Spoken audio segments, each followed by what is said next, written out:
Лекарите препорачуваат срцевите и белодробни болни да не излегуваат од дома кога времето е мошне топло.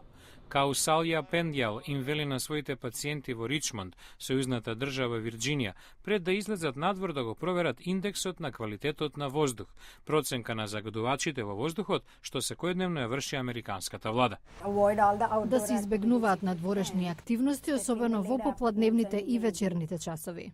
Медицинската наука, подкрепена со истражување на владината Агенција за заштита на животната средина, најде цврста врска меѓу загадувањето на воздухот и срцевите заболувања.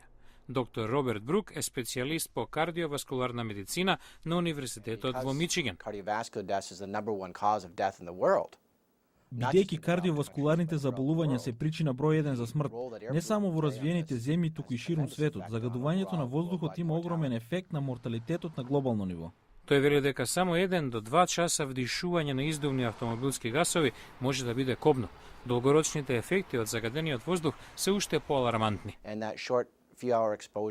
По неколку години на изложеност, големувањето на ризикот од срцеви напади и мозочни удари се најверојатно 5 до 10 пати отколку при изложеност од само неколку часа.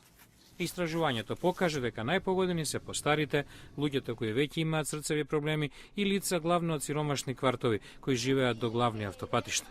Американското здружение за срцево здравје препорачува намалување на времето минато во густ сообраќај, да се избегнува джогинг во фреквентни часови и подобар третман на кардиоваскуларните ризични фактори.